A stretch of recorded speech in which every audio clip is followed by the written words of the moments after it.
Rasulullah Ibu ya. Ini adalah bagian terpenting ketika Bapak Ibu melakukan penelitian ya, terutama dalam melakukan analisis data gitu ya. Jadi analisis data, maka sebenarnya bagian pertama yang akan Ibu temui itu namanya adalah probabilitas ya. Jadi probabilitas ini kalau bahasa kita di kesehatan ini dinamakan dengan nilai P ya. Jadi sangat sering sekali kita melihat ya, kalau seandainya P value-nya kecil sama dengan 0,05 ya, itu dikatakan ada hubungan ya, atau bisa juga menjadi ada pengaruh ya kalau seandainya penelitiannya berlaku secara eksperimental ya. Kalau ada hubungan biasanya penelitiannya ini bersifat cross seksional gitu ya. Nah, itu akan Ibu temui nanti ya. Jadi hari ini kita mempelajari nilai P-nya itu ya. Jadi nilai P itu dinamakan dengan nilai probabilitas gitu ya, atau lebih dikenal juga dengan nilai peluang. Ya. Nah, ini nanti akan kita lihat apa itu probabilitas atau apa itu yang dinamakan dengan peluang. Oke, Bu. Jadi sebenarnya probabilitas ini ya perlu sekali Bapak Ibu ketahui dalam mengambil suatu keputusan ya, suatu keputusan akan hasil penelitian yang didapat. Maka tentu ketika kita ingin membahas ya tentang probabilitas ini, maka yang pertama itu Ibu harus lihat konsep-konsep dasar dari probabilitas ya. Jadi apa-apa saja nanti yang akan Ibu harus pahami atau harus Ibu ketahui tentang dasar-dasar probabilitas. Kemudian kalau Ibu mau lanjut, ini sebenarnya kita nanti juga akan bisa membahas tentang distribusi probabilitas. Baik itu diskrit ya, ataupun nanti distribusinya normal ya.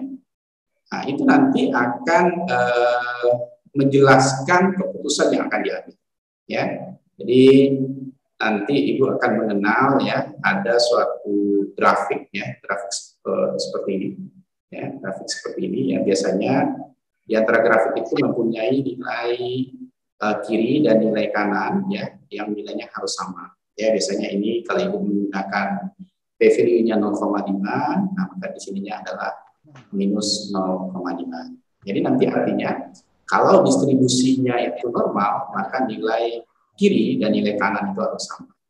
Ya. Di bagian awal ini, pada konsep-konsep dasar probabilitas, nanti kita akan melihat pengertian dari probabilitas itu, kemudian manfaatnya apa. Selanjutnya, Ibu akan diperkenalkan dengan pendekatan terhadap probabilitas. Apa-apa saja nanti pendekatan yang kita lihat kalau kita melihat probabilitas. Kemudian nanti juga akan dilanjutkan dengan hukum dasar probabilitas. Kemudian baru kita masuk ke salah satu teorema di dalam probabilitas itu yang dikenal dengan teorema Bayes ya. Dan terakhir nanti kalau seandainya Ibu bisa nanti buka laptop, kita akan coba menggunakan analisis menggunakan Excel bagaimana menentukan suatu probabilitas ya. Jadi ini tentatif nanti. Kalau Ibu bisa ya di antara Bapak Ibu yang sudah familiar menggunakan laptop hampir semua ya Bu ya. Atau masih ada yang belum bisa menggunakan laptop? Oh iya, Ibu dengarkan saja materi ini, nggak usah dicatat ya, nanti saya share ke salah satu sipen Ibu nanti, kemudian nanti silakan nanti berbagi atas materi hari ini ya, karena kita ada 2 kali pertemuan hari ini. Sebenarnya materi ini saya sampaikan di awal ya, juga memang agak sedikit sulit ya, tapi sebenarnya tidak terlalu sulit. Misalnya nanti Ibu Bapak pahami. Ya, saya akan mengajarkan nanti pelan-pelan agar Ibu bisa memahami bagian-bagian ini. Oke, kita mulai dengan pengantar. Ya Bu ya. Jadi probabilitas ini sering didefinisikan sebagai peluang seperti yang saya katakan tadi. Bu ya. Jadi dia itu sering didefinisikan sebagai peluang ya, atau kemungkinan. Jadi ada orang mengatakan probabilitas itu adalah peluang, itu benar Ibu ya. Atau ada juga orang mengemukakan kemungkinan. Kenapa dikatakan peluang? Karena nanti nilainya itu berdasarkan nilai interval confidence atau interval kepercayaan yang kita berikan. Ketika Ibu nanti menggunakan misalnya penelitian kesehatan, maka kita menggunakan interval kepercayaan itu adalah 95%. Maka itu artinya adalah peluang benarnya itu adalah 95%. Artinya nanti akan ada kesalahan. Kesalahannya misalnya 5% kalau kita di penelitian kesehatan. Kemudian ada lagi nanti penelitian sains, itu peluangnya 99% Bapak Ibu. Ya, artinya 99% dari data yang diambil dan disimpulkan itu adalah benar dan 1%-nya salah seperti itu. Maka itu dinamakan dengan teori peluang atau teori kemungkinan. Kalau penelitian sosial misalnya interval confidence-nya itu adalah 90%. 10%-nya adalah salah. Jadi 90%-nya saja yang benar. Maka di dalam penelitian itu kita mengenal istilah kebenaran relatif, Bapak Ibu.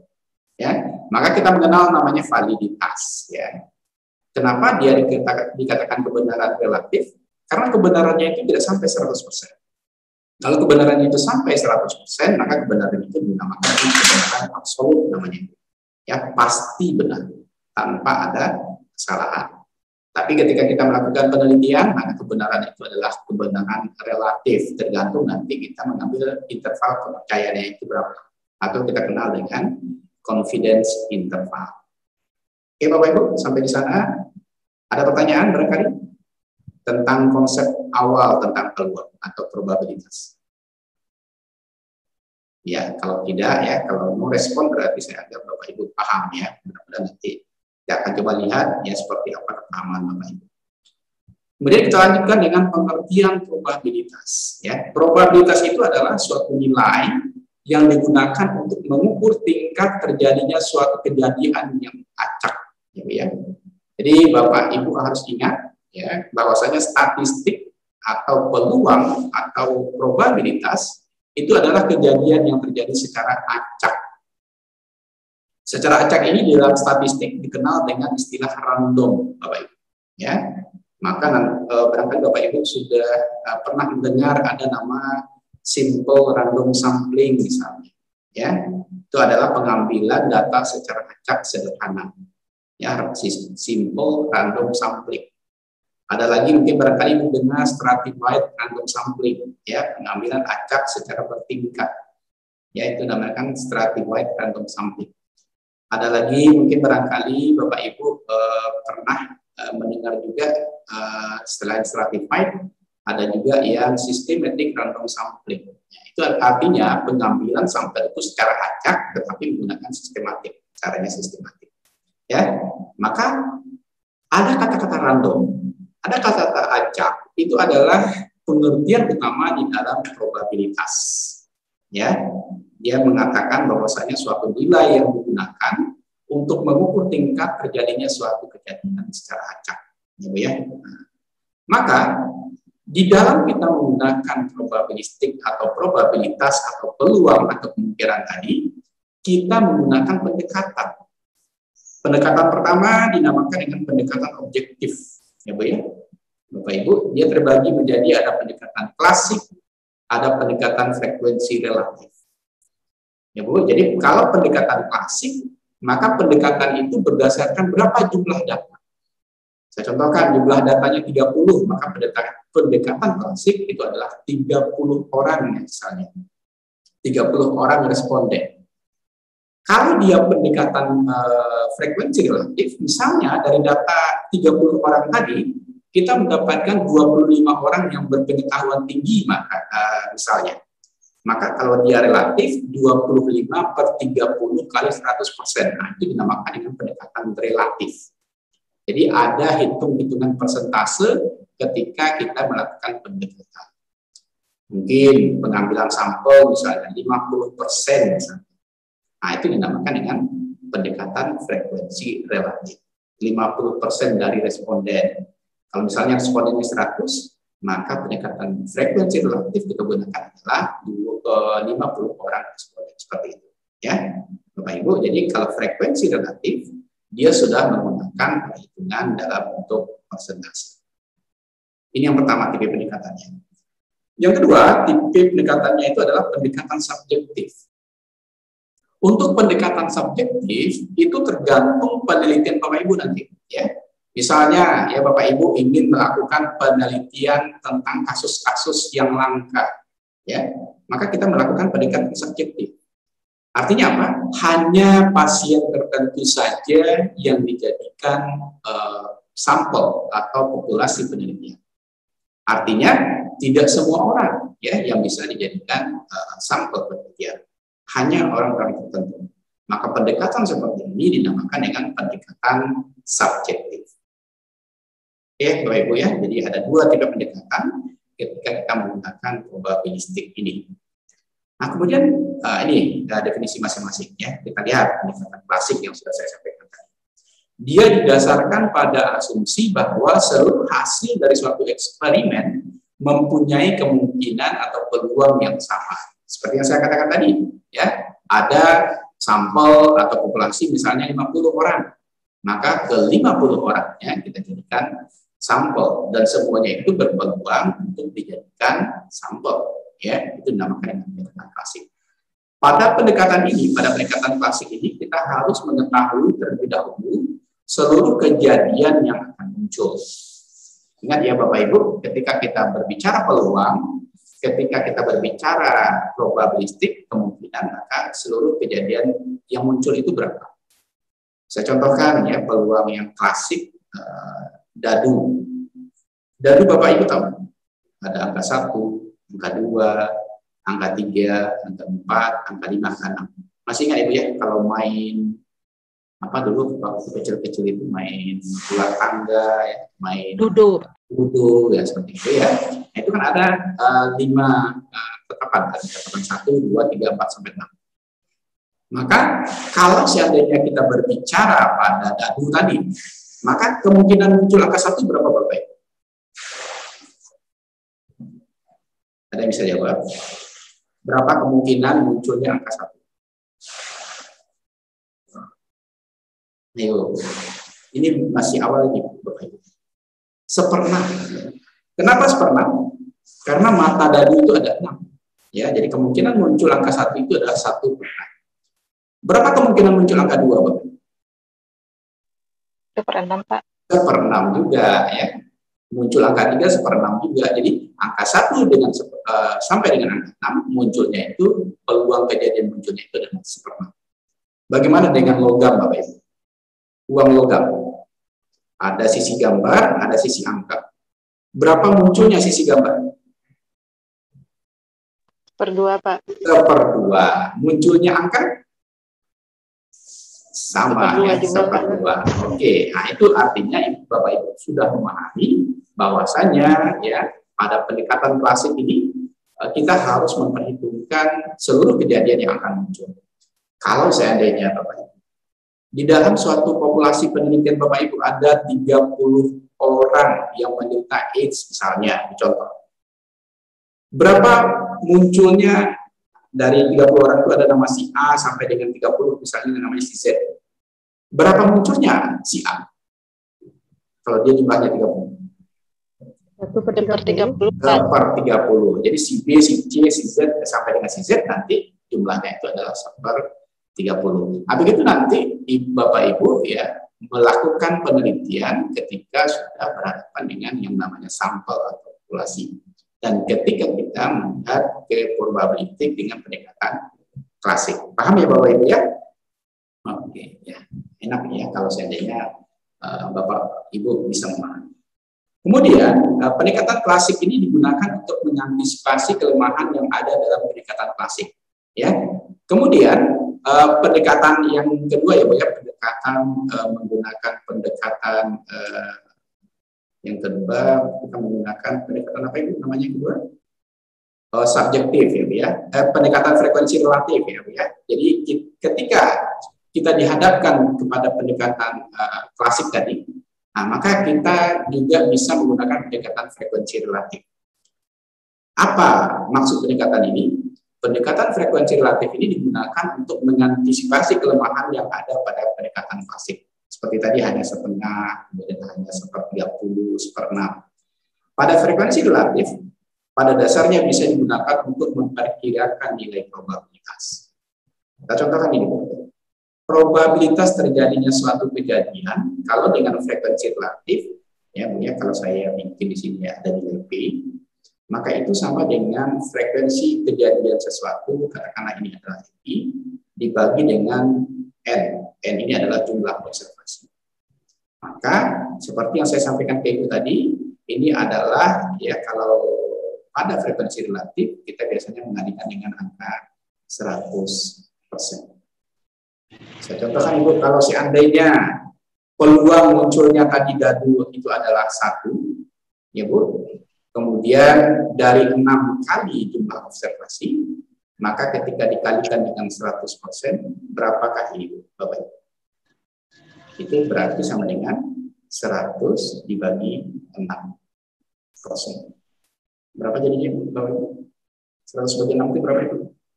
Bapak Ibu boleh gunakan kalkulator ya, biar cepat.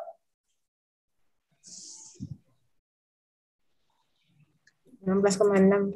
16,6%. Oke, ini artinya apa Ibu? 1/6 itu sama saja dengan 16,6%. Benar nggak Bapak Ibu? Kalau kita jadikan persentase. Benar nggak Bapak Ibu? Kalau 1/6 itu sama dengan 16,6%. Benar Pak. Benar ya. Jadi inilah salah satu cara untuk melakukan pendekatan untuk masing-masing nilai probabilistik. Kalau seandainya setengah tadi, setengah, ya, jadi P sama dengan 1/2. Kalau kita jadikan 100% berapa ini? Sama dengan 100 dibagi 2, sama dengan 50%. Sama nggak setengah itu dengan 50% Bapak Ibu? Sama. Ya. Jadi ini menandakan bahwasanya pendekatan frekuensi relatif ini bisa ya digunakan untuk memperkirakan nilai probabilitas. Oke, Bapak Ibu ya. Nah, ini pendekatan ya, frekuensi relatif. Yang selanjutnya kita lihat pendekatan subjektif. Pendekatan subjektif ini didasarkan atas penilaian seseorang dalam menyatakan tingkat kepercayaan. Jadi saya sudah sampaikan kepada Bapak Ibu tadi, kita di kesehatan itu mempunyai nilai kepercayaan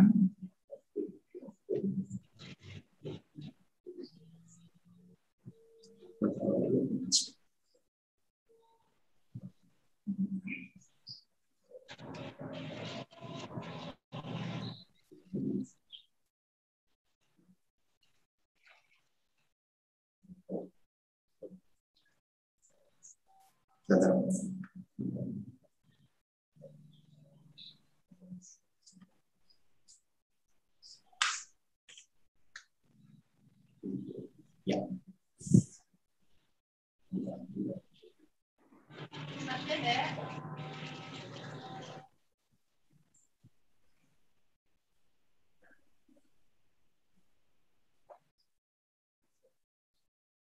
Sebentar Pak Ibu, ini pensiunnya lepas pensi.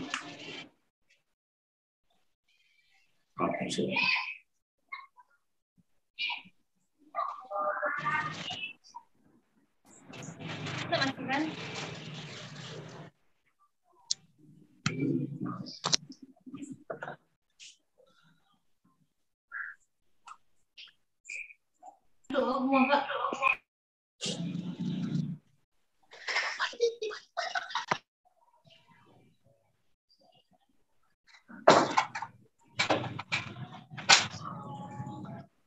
Suara saya masih terdengar jelas Bapak Ibu?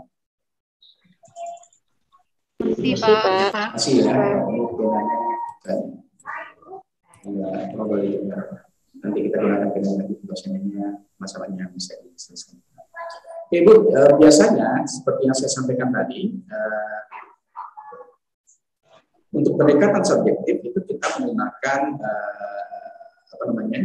nilai perhitungan probabilitas itu sesuai dengan confidence interval atau tingkat kepercayaan.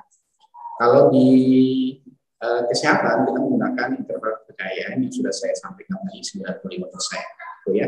Itu artinya penilaian kita itu 95%-nya itu adalah benar, ya, dan 5%-nya itu adalah salah. Kemudian pada pendekatan subjektif juga, jika tidak ada pengalaman, maka pengamatan masa lalu sebagai dasar untuk perhitungan probabilitas. Jadi ada juga yang karena dia subjektif, ada pengalaman masa lalu. Ya, biasanya itu didasarkan kepada pakar ya, atau orang yang sudah lama membangun suatu program. Maka itu juga kita bisa menggunakan pendekatan subjektif. Ya, maka probabilitas itu bersifat subjektif. Dan yang ketiga, biasanya terjadi dalam bentuk opini atau pendapat. Ya, jadi bisa juga nanti pendekatan itu berdasarkan opini atau pendapat. Sebentar, saya coba stop share dulu. Sepertinya ada problem di mana ini saya. Karena dia tidak mau jalan.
Selesai, terlihat nggak?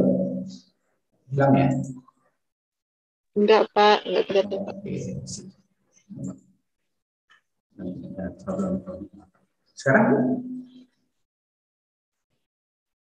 Sedang loading, Pak.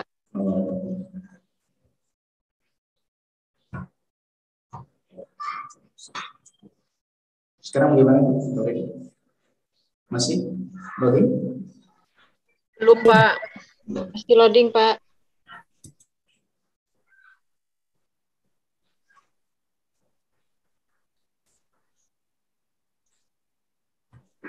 Bisa sudah terlihat.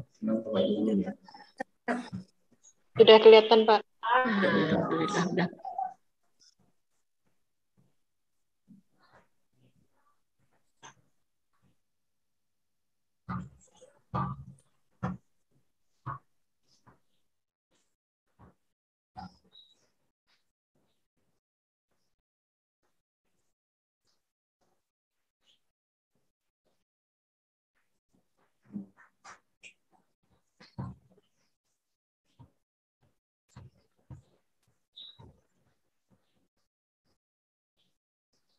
Nggak mau bergerak ini.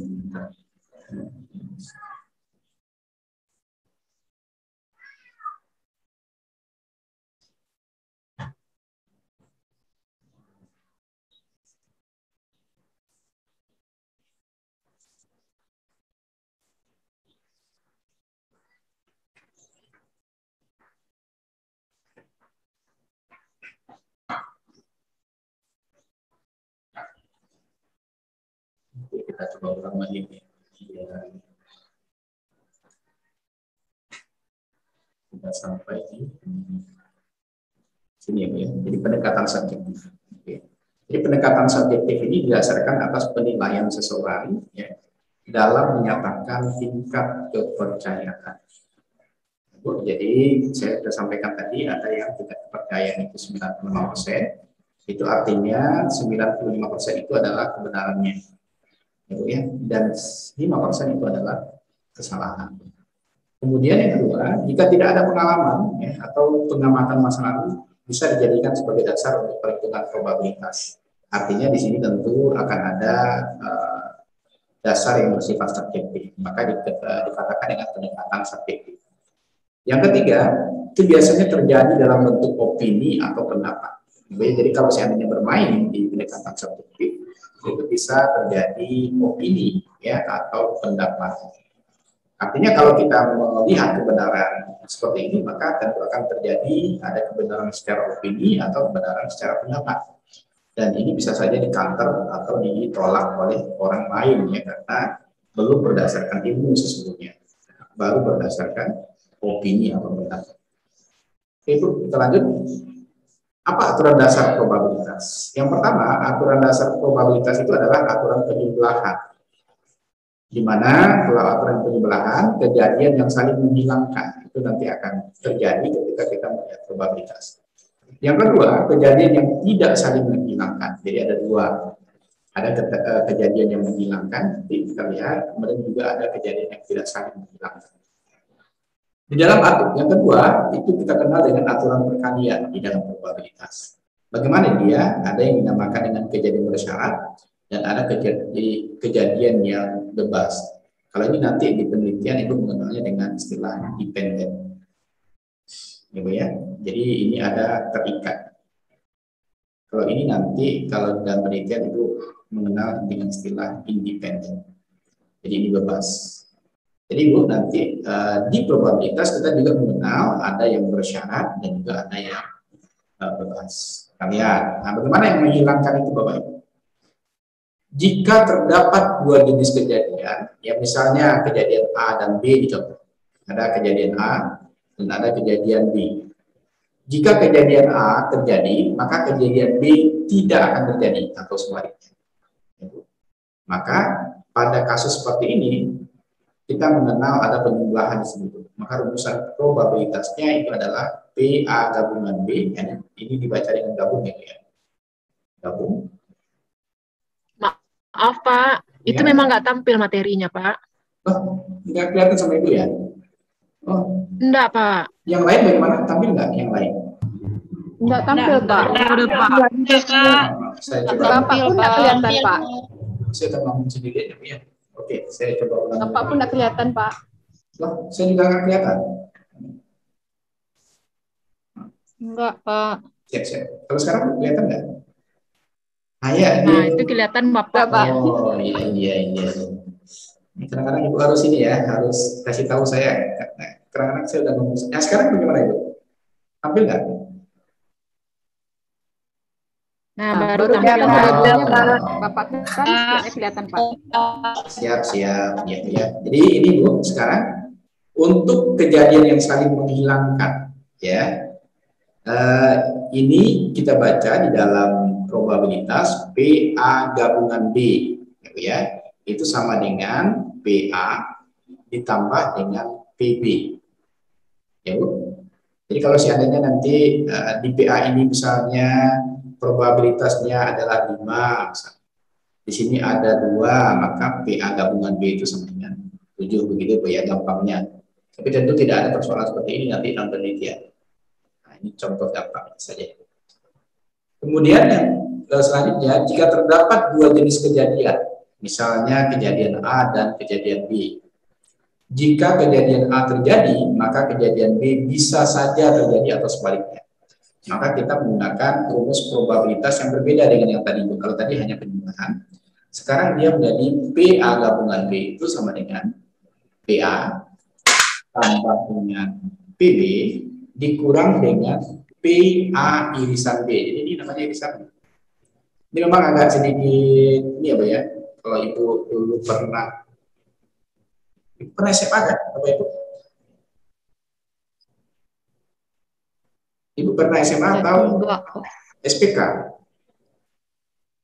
Iya, SPK, Pak. Oh, SPK ya. Jadi saya ragu nih. Ibu mengenal ini nggak, Bu? Ini kalau dalam bahasa matematik namanya irisan ya. Atau anak Ibu pernah nggak Ibu lihat dia nulis seperti ini? Kalau ini namanya gabungan. Yang lurus hurufnya U itu gabungan. Ini saya harus ajarkan pelan-pelan ya. Jadi barangkali kalau anak Bapak Ibu ada yang sudah SMP atau masih SD? Atau udah ada yang kuliah? Di pelajaran kelas 1 SMP ada nih Pak. Ya ada ya. Ada di pelajaran kelas 1 SMP itu kata Bu SMA. Kalau ada anak Ibu, ini namanya kalau pelajaran di SMP itu namanya adalah logika matematik. Ya. Logika matematik ini kita mempelajari ada irisan, begitu. Saya misalnya ini ada A, ini ada B, di sini ada 3 misalnya. Ini ada 1, 2, di sini ada 4, 5. Kalau A gabungan B, apa itu? Ini harus ada kurung kerawal kayak ini, Bu.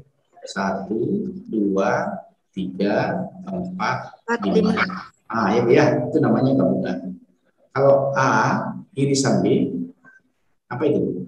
3. Iya. Nah, itu namanya. Jadi kasusnya sama dengan seperti ini, Bu. Kalau misalnya di sini PA itu misalnya, ya, kita coba tes. Ini adalah 1, 2, 3. Kemudian PB itu misalnya 4, 5, 6. Di sini ada 3, ya. Ini, maka PA tambah B apa itu? P 456. A gabungan B apa itu kalau pakai rumus ini sama dengan 3, 56. 1, 2, 3, 2, 3, 4, 5, 6 ini ya dikurang dengan berapa itu? A irisan B. A irisan B berapa? 3 kan? Ya ada 3, ya ada 3. Ya. Nah, ini berapa jumlahnya itu? Kalau ada inputan seperti itu. Berapa jumlahnya itu? Berapa P, A, gabungan B. Nah, itu adalah 1, 2, 3. 3 masuk enggak? Tidak. Ya, karena ada dikurang di sini. Jadi 1, 2, 4, 5, 6. Paham nggak Bapak Ibu? Paham kan? Bapak Ibu paham kan? Boleh ulang sekali lagi, Pak? Maaf. Oke, Ulang nih yang 3-nya tuh, Pak. Oke, saya coba. Mak, apa yang nangkok? Ya. Pak, agak lama, Pak. Oke, saya tulis di sini ya, Bapak ya. Jadi saya harus sabar nih, ya. Misalnya PA, ya. Nah, saya buat 1, 2, 3, 4, ya. Kemudian PB, ya. Itu adalah 3, ada 2 nih ya, 3, 4, 5, 6, 7 misalnya. Kalau kita masukkan rumus ini, P A gabungan B, apa itu rumus ini? Berarti di sini jadinya 1, 2, 3, 4, 5, 6, 7. 7 ya Bu ya. Ya, ditambah dikurang ya, sorry, dikurang PA irisan B yang mana Ibu? 3, 4. 4. Berapa ini jumlahnya? 4. Berarti ini habis, ini habis, ini habis, ini habis. Jadi jumlahnya berapa Ibu? 1, 2, 3, ada lagi Bu? 5, 6, 7. Oke. Paham ya Bu ya? Bisa ya Bu ya? Paham, Pak. Jadi nanti artinya, kita larikan ke penelitian kita Ibu. Jadi artinya nanti ketika Ibu melakukan penelitian, ketika Ibu melakukan probabilitas untuk 2 sampel misalnya ada sampel tentang pengetahuan gitu ya, kemudian ada sampel tentang pendidikan misal ini, maka kalau seandainya ada di antara 2 sampel itu dengan ciri-ciri atau ciri inklusi yang sama, maka nanti ciri-ciri inklusi yang sama itu nanti akan dibuang ketika Ibu melakukan probabilistik. Paham ya Bu ya? Oke, jadi itu fungsinya nanti ketika kita melakukan penelitian. Oke, saya lanjut lagi. Selanjutnya di dalam probabilistik itu kita juga melihat ada kejadian bersyarat. Apa itu kejadian bersyarat? Jika terdapat 2 jenis kejadian, misalnya kejadian A dan kejadian B. Jadi ada 2 kejadian. Di mana kejadian A bisa terjadi jika kejadian B sudah terjadi atau sebaliknya. Kasus apa ini? Nah, misalnya Ibu mau mengambil suatu kasus penelitian di mana nanti ada syarat, ya. harus terjadi dulu, harus ikut tanyakan dulu misalnya begini Bu. Tentang KB misalnya, tentang KB. Ibu bertanya kepada responden, ya, apakah ibu menggunakan misalnya KB suntik? Maka itu harus ada pertanyaan awal dulu. Kemudian ada pertanyaan lanjutan. Jika iya, maka akan lanjut lagi dengan pertanyaan selanjutnya. Nah, kalau tidak, maka skip pertanyaan itu. Nah, itu dinamakan dengan kejadian bersyarat. Nah, itu nanti juga akan muncul ketika ibu melakukan penelitian. Contoh, kalau seandainya ingin melihat ketercapaian vaksin misalnya, tentu harus ada pertanyaan awal dulu. Misalnya, apakah Bapak Ibu sudah divaksin? Nah, harus ada jawabannya iya atau tidak. Jika iya, maka itu dinamakan dengan kejadian bersyarat. Nah, itu juga terjadi di dalam probabilistik atau peluang ya ketika Ibu nanti melihat di dalam penelitian. Nah, ini menjadi bagian di dalam probabilistik atau probabilitas. Oke, nah, maka ini rumusannya Bapak Ibu.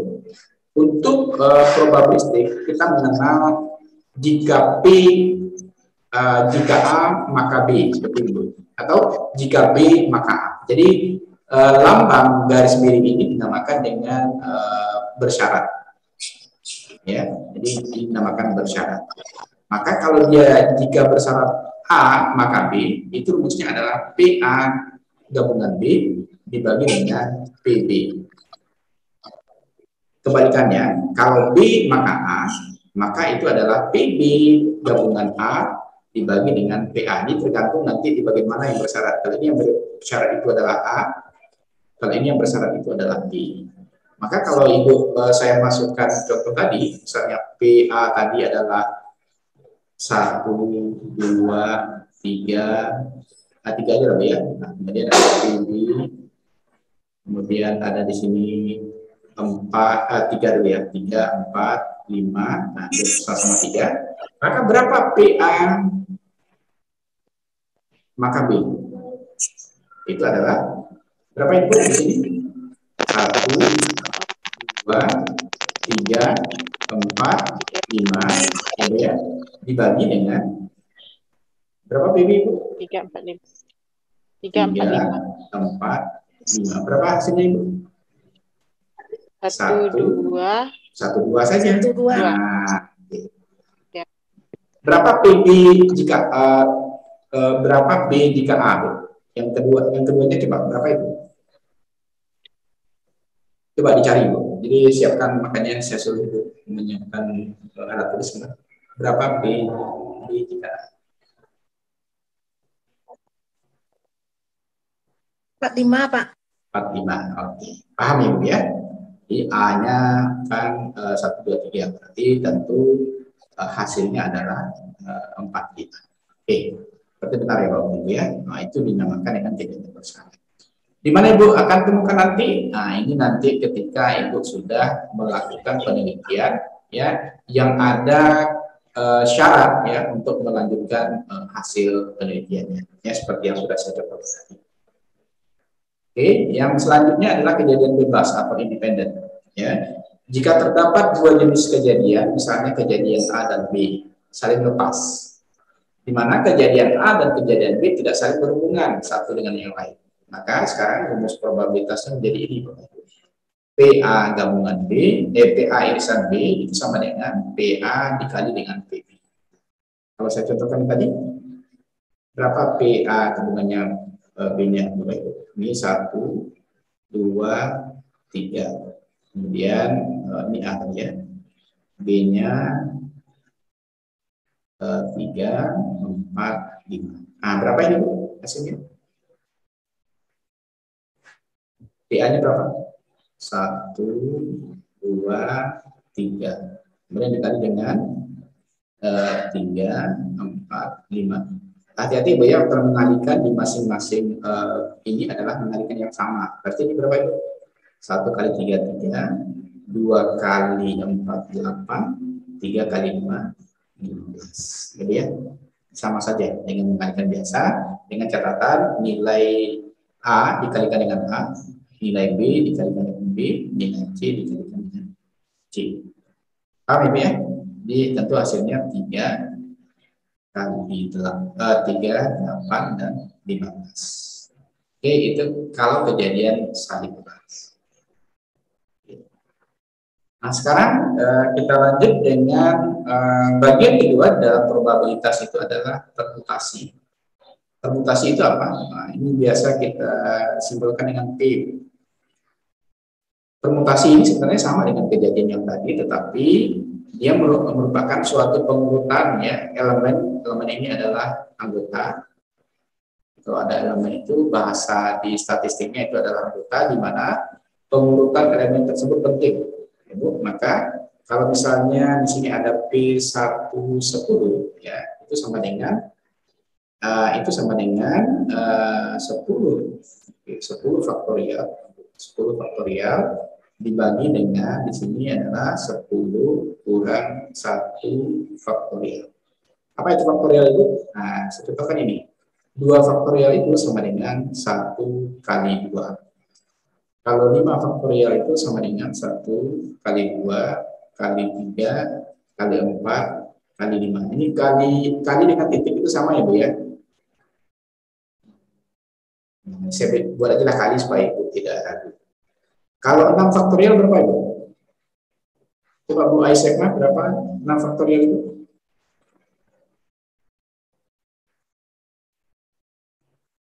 Satu kali 2 kali 3 kali 4 kali 5 kali 3 kali 1 kali 2 kali 3 kali 4 kali 5. Kalau 10 faktorial, Bu Davina? 1 kali 2 kali 3 kali 4 kali 5 kali 6 kali 7 kali 8 kali 9 kali 10. Sekarang kita lihat contohnya nih, Bu. Suatu perusahaan misalnya mempunyai 10 rencana investasi. 10 rencana investasi itu adalah M. Kalau ini adalah M faktorial. Direktur menyuruh manajer untuk mencari 5 rencana investasi lain. Berarti rencana lainnya itu adalah 5. Maka ada berapa carakah kalau seandainya mau melihat investasi itu? Maka kita lakukan permutasi. Berarti 5 ke 10. Berarti 10 faktorial dibagi dengan 10 kurang 5 faktorial. 10 kali 5 sama dengan 5. Berarti 10 faktorial dibagi dengan 5 faktorial. Ini 10, 9, 8, 7, 6, 5, 4, 3, 2, 1. Dibagi dengan 5, 4, 3, 2, 1. 5, 4, 3, 2, 1-nya habis. Maka tentu hasilnya adalah 10 kali 9 kali 8 kali 7 kali 6. Paham Bapak Ibu? Paham kan? Berarti sistem mundur, Pak. Ya, nah jadi bagus pertanyaan Ibu. Jadi permutasi itu, faktorial itu adalah sistem mundur. Nah, faktorial itu sistem mundur. Nah, ini bagus ya. Jadi kalau seandainya 8 faktorial, maka dia mundur. 8 kali 7 kali 6 kali 5 kali 4 kali 3 kali 2 kali 1. Bu, saya kalau menurut titik ini kali ya Bu ya. Bu paham ya? Perkalian maju sama aja hasilnya enggak Pak? Sama. Cuma nanti untuk meyakinkan Ibu itu tidak salah ya. Misalnya nanti kalau 11 faktorial mundurkan saja ya. 11 faktorial berarti 11 kali 10 kali 9 kali 8 kali 7 kali 6 kali 5 kali 4 kali 3 kali 2 kali 1. Tujuan saya Bu, kenapa dimulai dari awal yang besar, karena memang faktorial itu sebenarnya memang dimulai dari nilainya sendiri. Baru dia turun ke paling kecil ya, sampai dengan nilai 1. Jangan sampai 0 Bu, kalau 0 dia habis nanti ya. Jadi faktorial hanya pada nilai akhirnya pada nilai 1. Nah, makanya contohnya di sini Bu, 10 faktorial. Maka di sini 10 kali 9 kali 8 kali 7 kali 6. Harusnya kan ini kali 5 kali 4 kali 3 kali 2 kali 1. Kenapa ini habis? Karena dibagi di bawah dengan 5 faktorial juga. 5 kali 4 kali 3 kali 2 kali 1. Ini coret Bu. Makanya dia tinggalkan sampai di sini. Paham ya Bapak Ibu ya? Coba ya, silakan kalau ada pertanyaan. Kalian dia mau maju mau mundur kan hasilnya sama aja Pak. Ya. Kenapa Ya. kita mundur? Ini yang saya bilang tadi, kita namakan di sini adalah faktorial. Jadi kalau ada gambar seperti ini namanya faktorial Bu. Ya. Ini perumusan di dalam matematik, kita mulai dari nilainya sendiri, ya Bu ya. Maka mundur dia. Jadi di sini adalah 10 kali 9 kali 8 kali 7. Jadi pertanyaan itu kalau kenapa mundur? Karena memang dia namanya faktorial. Jadi dalam matematik ketika faktorial dimulai dari nilainya sendiri, kemudian baru dia ke nilai yang paling kecil yang masih ada harganya di luar nol. Sebenarnya kalau Ibu jadikan 1, 2, 3, 4, 5, 6, 7 sama, cuman salah membuatkan nilai ketika kita mengatakan itu adalah faktorial. Itu saja Bapak Ibu. Jadi kalau Ibu nanti bikin misalnya mulai dari 1 sampai dengan nilainya boleh, tapi tidak sesuai dengan runut di dalam faktorial saja. Maka kalau ada kata-kata faktorial di sini, mulailah dari nilainya sendiri, kemudian sampai dengan 1 seperti itu. Oke, coba Bapak Ibu keluarkan buku tulis dan alat tulisnya. Coba kita berlatih melihat berapa kalau 4, 6, 3 seperti ini. Berapa nilainya? Ya. Jadi X-nya 6, M-nya 3. Nah, berapa nilainya Bapak? Berapa nilai permutasinya? Silakan. Ada yang bisa jawab? Bu SMA udah kelihatan berapa hasilnya? Faktorial Ya. dibagi dengan 3 faktorial Sudah. dikurang 6. X-nya kan 6 itu Pak ya? X-nya 6 ya. M-nya 3. M-nya ya, M-nya 3. Enggak apa-apa, Bu. M-nya 3. Enggak apa-apa, Bu. Ini berarti nanti hasilnya minus, kan enggak ada masalah. Ya, Bu ya. Yang jelas X-nya itu 6. X-nya 6 ini. Boleh dia minus Pak? Boleh, ya. Nah, tapi nanti tentu kalau dalam penelitian nggak mungkin, ya. Kalau dalam persoalan bisa sah-sah saja. Berapa hasilnya? 1, Pak. 1 ya. Coba kita tes ya. Saya lihat tulis ini ya. P. Di sini tadi 6 ya, Bu ya. Di sini 3 ya. Maka di sini 3 faktorial, gitu ya Bu ya? Ya Bu? 3 kurang 6. Per 3 kurang 6. 3 faktorial kurang 6 faktorial. Oke. Ya, ini jangan di 3 kurang 6 faktorialnya terakhir. Berarti di sini adalah 3 kali 2 kali 1. Di sini berapa Bu? Minus 3. Minus 3, ya Bu ya? Minus 3. Nah, coba. Ini berapa ini Bu? 3 kali 2 kali 1. Kalau minus 3 berapa Bu? Minus 3 kali minus 2 kali minus 1 kali berapa Bu? Nolnya jangan masuk Bu. Kalau nol masuk, nol ya. 1 kali 2 kali 3. Oke Bu. Berapa itu Bu? 3 kali 2 kali 1 berarti 6. Dibagi dengan ini berapa itu? Minus berapa itu? 6. Minus 6 dikali 6 ya. Ya, berarti 6 per minus 36. Berapa itu? Minus 6 bagi 36. 6 bagi 36 berapa Bu? Minus 1/36. Minus berapa Bu? 1/6. Minus 1/6 ya. Jadi minus 1/6. Jadi hasil ini adalah minus 1/6. Oke, ada yang bisa jawab minus 1/6 tadi? Halo? Kok di bawah pengaliannya ya Pak? Kok di dekat yang negatif dikali dengan kebalikannya Pak? Ya, kebetulan kan ini Bu, kan faktorial dari minus 3 tadi adalah minus 3 kali minus 2 kali minus 1 kali nolnya jangan dimasukkan Bu, kalau dikali nol nanti hilang dia, ya. Jadi untuk permutasi nol tidak dimasukkan. Kemudian tentu dia naik lagi jadi 1 kali 2 kali 3. Oke ya Bu ya? 1 kali 2 Yang di bawahnya kali 3. lagi Pak, yang di bawahnya Pak. Yang ini, oke. Kok dikali lagi nih? 6, ya, ini kan minus 6. Ini minus 3 kali minus 2 kali minus 1, ya kan? Dikali dengan 1 kali 2 kali 3. Pak. Apa? Pak, Ya, Pak izin Pak. ya silakan Bu. Minus SMA. 3 kali minus 1 itu Pak. Plus Bu 6 SMA Pak. agak putus-putus suaranya. Coba Iya pelan-pelan. Pak. Jaringan di kampus Oh iya. Coba, jadi agak kurang bisa saya mendengar dengan jelas. Coba minus 3 kali minus 2 kali minus 1 berapa? Minus 6, ya. Minus 6 kali 1 minus 6. Ya.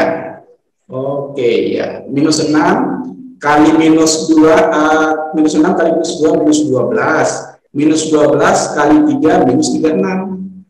Benar kan? Adakah yang salah di sini?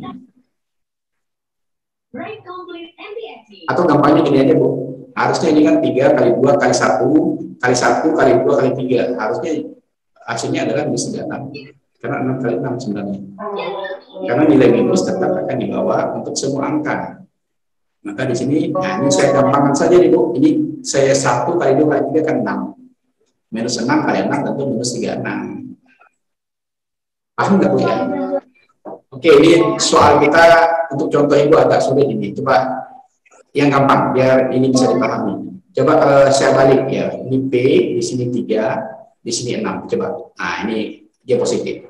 Ini lebih enak. Coba. Maka di sini jadinya berapa itu? 6 faktorial, ya kan? Dibagi dengan 6 kurang 3 faktorial. Kalau ini kan nilainya negatif, Bapak Ibu. Jadi agak mungkin sulit Ibu memahami. Coba sekarang ini jadi 6 kali 5 kali 4 kali 3 kali 2 kali 1. Dibagi di sini berapa nih Bapak Ibu? 3 kali 2 kali 1. Nah, ini yang gampang Ibu. Nah, ini coret Ibu. Ya, ini coret.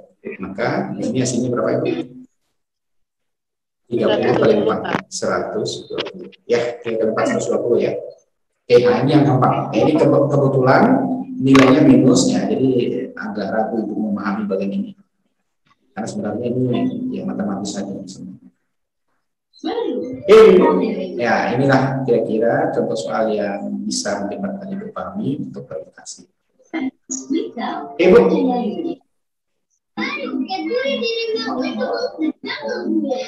Pak Ibu catat barangkali ya di bagian latihan ini, nanti mungkin barangkali saja nanti akan ditanyakan ketika soalnya ada ya. Oke, sampai di sana untuk verifikasi. Yang kedua Ibu, itu kita mengenal istilah di dalam probabilitas itu adalah kombinasi. Apa itu kombinasi Bapak Ibu? Kombinasi itu adalah suatu pengurutan elemen di mana pengurutan elemen tersebut tidak penting sebenarnya. Ya, jadi kalau di dalam bahasa Inggrisnya kombinasi itu C ya, tapi kalau Ibu buat K juga boleh. Jadi rumusnya apa? C ya, di sini misalnya ada 6 ya, di sini ada 3 biar gampang ya. Maka ini adalah 6 faktorial ya dibagi dengan X-nya 3. Berarti di sini 3 faktorial dikali dengan 6 kurang 3 faktorial. Oke, ini berapa ini Bu? Bapak Ibu? 6 kali 3 ya Pak? Yang mana Ibu? Maaf Pak. Ya. Yang 6 faktorial itu bukannya 3 faktorial ya Pak? M-nya yang mana Ibu? M-nya kebalik ya Bu ya? Yang M, sorry, M-nya 3 kan Pak? Oke.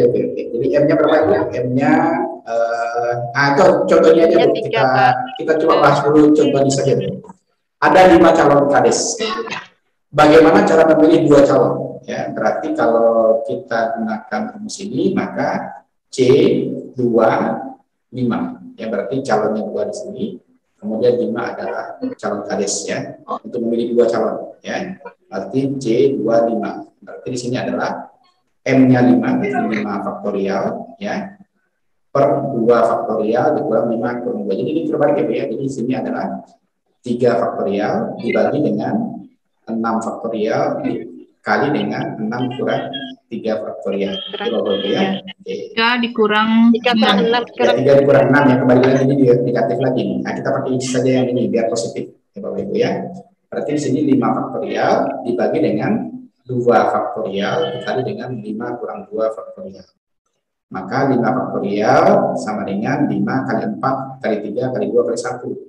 Habis di 3 faktorial ini 3 kali 2 kali 1. Kemudian 2 kali 1 faktorialnya sama dengan sini. Berarti 5 kali 4 dibagi dengan 2 kali 1. Mungkin barangkali kita bikinkan cara panjangnya supaya benar itu tidak paham ya. 5 kali 4, kali 3, Kali kali 3, 2, kali kali 2, 1. satu. Jadi dibagi di sini 2 faktorial. Nah, saya turunkan dulu Ibu. 3 kali 2 kali 1. Ibu ya, ini saya coret. Ibu ya, ini coret. Kemudian tentu di sini tinggal 5 kali 4 dibagi dengan 2 kali 1. Ibu ya, ini tetap faktorial itu. Kalau faktorial nanti Ibu turunkan lagi. Berarti di sini 20 dibagi dengan 2 sama dengan 10 cara. Oke? Paham ya Bu ya? Jadi mendapatkan ini tentu kita menjadikan semua faktorial ini menjadi kesatu. Barangkali untuk Ibu latihan, coba kalau saya ini M-nya 6, Ibu, kemudian N-nya 3. Coba Bapak cari C-nya. Berarti C di sini ini X ya, ini X ya. 3, 6. Coba berapakah nilai kombinasi untuk kasus ini? Coba. Bu Fajri bisa? Berapa kira-kira nilai kombinasi untuk kasus ini?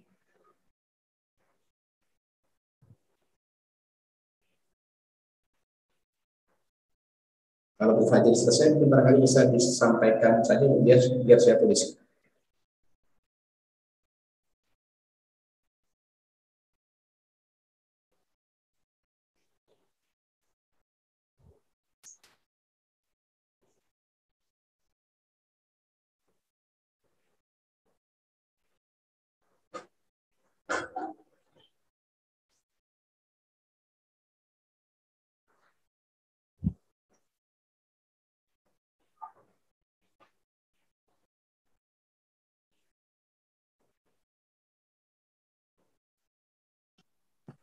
Ya, silakan Bu Fajri. Saya tulis. 20, Pak. Enggak, dari awal. Kita langsung. 6 kali 5 kali 4 kali 3 kali 5 kali 4 kali 3 kali 2 kali 1. Kemudian di sini 3 faktorial dikali dengan 6. Kali Berapa ini? Ini 3 ya? 3 kali 2. 3 kali 2 kali 1. Ini hasilnya. Oke, di sini jadinya 6 kali 5 kali 4 dibagi dengan 3 kali 2 kali 1. Berapa hasilnya? Berapa ini? 20, Pak. Oke, yang lain sama ini? 120 per 6. Ya, 20 ya. Yang lain bagaimana? Sama Ibu ya? Oke, benar Gus. Oke, benar sesuai ini ya. Oke, kita lanjut. Nah, ini. Coba untuk contoh soal ini Bapak. Dari setiap 100 pekerja di sebuah perusahaan, 57 orang adalah pekerja produksi. Nah, ini A, 57 orang. Kemudian 40 orang adalah pengawas B, ya. 2 orang sekretaris C, dan 1 orang manajer D. Jika seorang dipilih secara acak, coba tentukan probabilitasnya. Nah, PA-nya berapa Bapak Ibu? Ayo, PA-nya berapa Bapak Ibu? 57, Pak. 57. Ya, kalau P A gabungan B gabungan C. Yo, berarti 57 tambah 7 gabung 40. 40 gabung 2 gabung 1. Ini berapa itu? Ya, berapa itu? 7. Ayo. 9, 7, 9. Ya, pokoknya Ibu cari berapa Ibu ya? 100, Pak. 100. 100. Oke, kalau ini Bu, kalau B gabungan D berapa itu? A gabungan D berapa itu? 58, Pak. Tambah D-nya 1. Ya? 1. Oke, 58. Kalau P A gabungan C? Oke. 57 tambah 2. 59, Pak. Oke, benar ya Bu ya. Coba kita lanjut ke contoh soal kedua dulu. Atau nanti contohnya ini silakan barangkali Ibu ini ya selesaikan. Kemudian juga nanti ada latihan itu ya untuk Bapak Ibu ini. Nah, oke, selesai Ibu di dalam teori probabilitas. Selanjutnya Ibu, karena nanti saya akan berikan ini ke Bapak Ibu, nanti silakan Ibu selesaikan soal-soal yang ada di slide ini. Saya ingin menyampaikan kepada Bapak Ibu bahwasanya apa sih fungsinya nanti distribusi probabilitas ini pada penelitian Bapak Ibu nanti ya. Jadi saya coba buka slide-nya.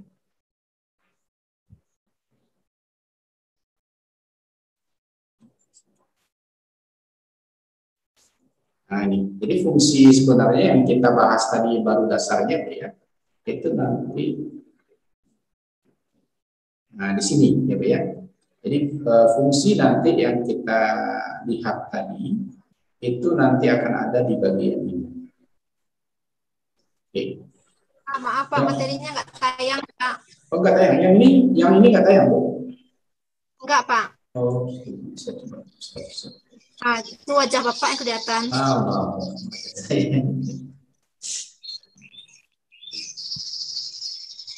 Kalau sekarang Bu?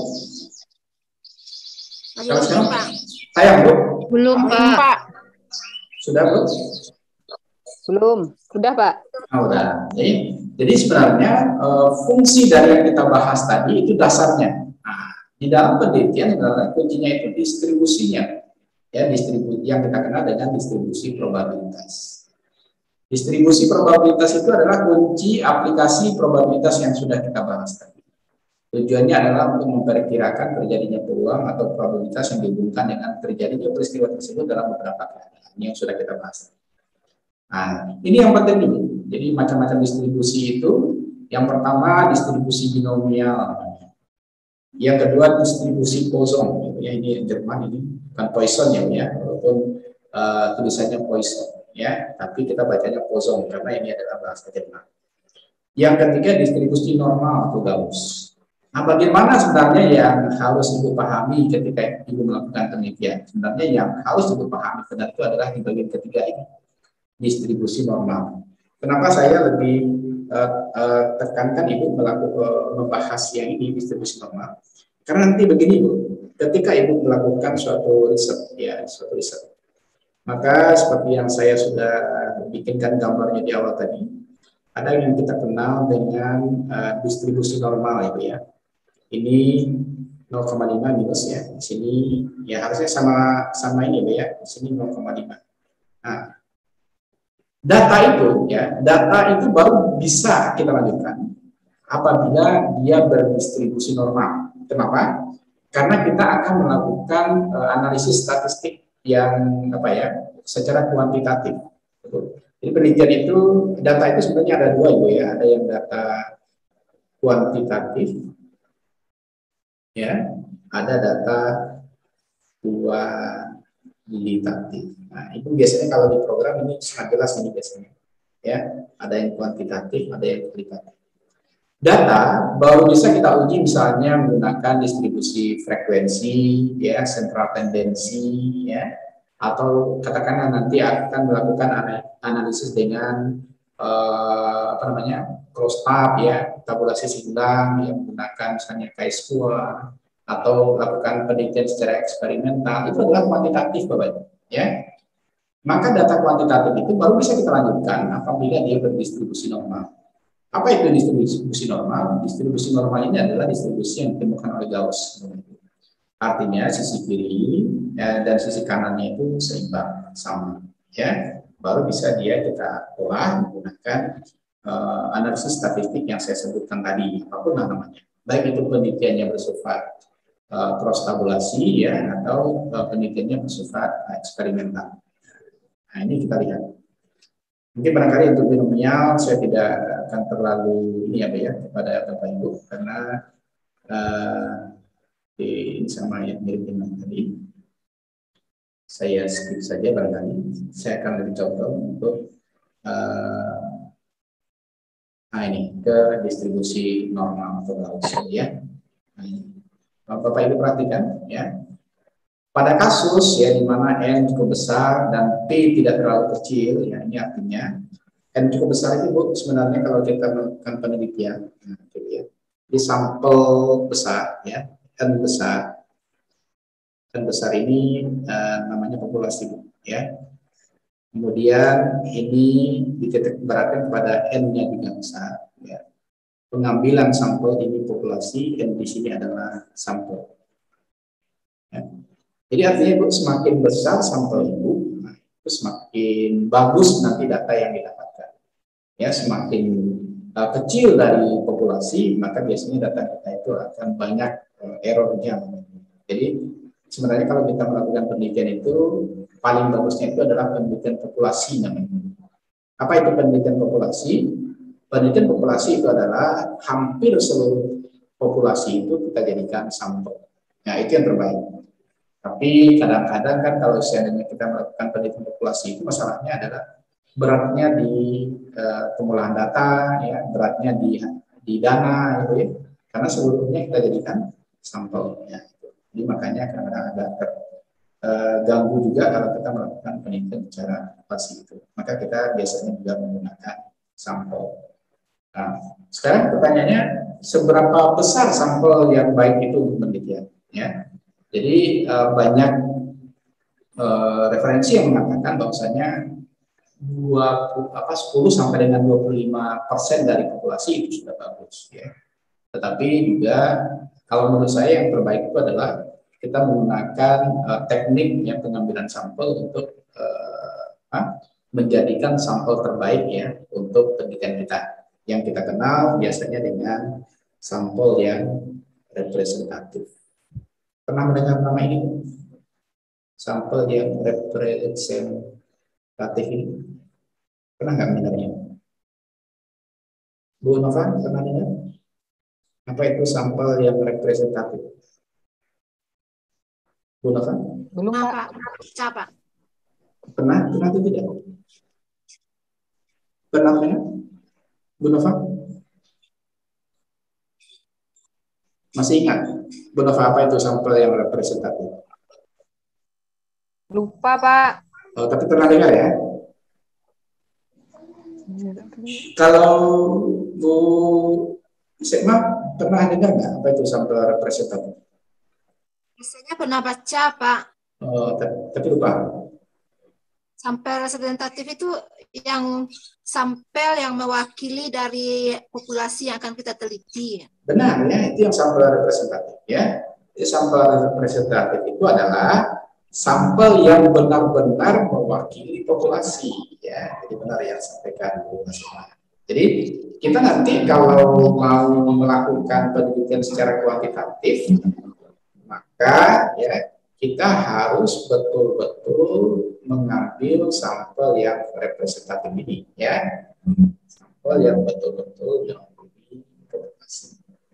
Oke Bapak Ibu, kita rehat dulu soal Ibu ini. Nanti kita Iya Pak. Ya, saya tidak matikan ini. Saya onkan saja. Nanti kita lanjutkan lagi. Kalau Bapak Ibu, kalau seandainya mau off dulu, boleh. Kita masuk lagi jam berapa boleh? Kebetulan segini Zoom saya ini Zoom berbayar ya, jadi aman. Tidak harus keluar masuk. Jam berapa kita masuk lagi Bapak Ibu? 1, Pak. Oke, ya jam 1 kita bergabung lagi. Istirahat sejenak Ibu ya. Assalamualaikum warahmatullahi wabarakatuh. Waalaikumsalam warahmatullahi wabarakatuh. Jam berapa balik masuk nih? Jam 1, Za. Jam 1.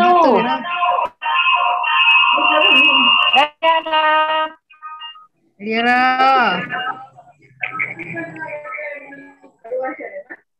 Laku puat tugas pandi tu.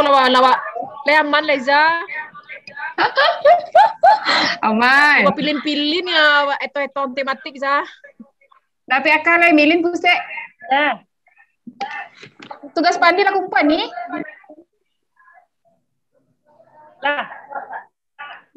Lah ni. Alah. Weh, santai yang. Ah. Yo. Nanti yang mana? Ya. Ya. Ani. Ani.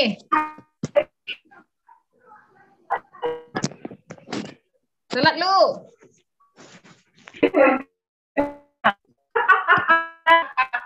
Nampak dia udah hilang, ada udah. Ini nak nampak Reza Ana.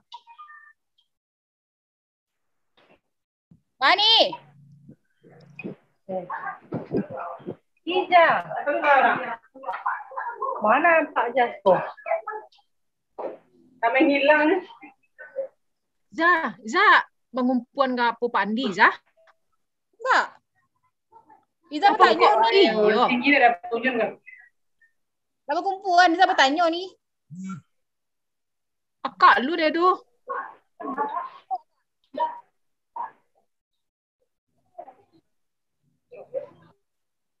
Solat lu. Tuh, Oh, ni wahai tu tu. Tahu nak.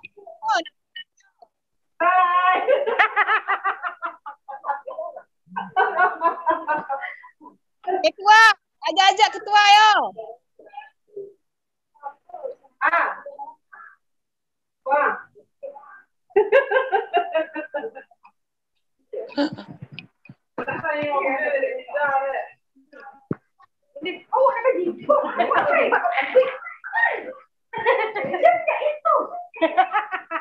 Lah, salat lu.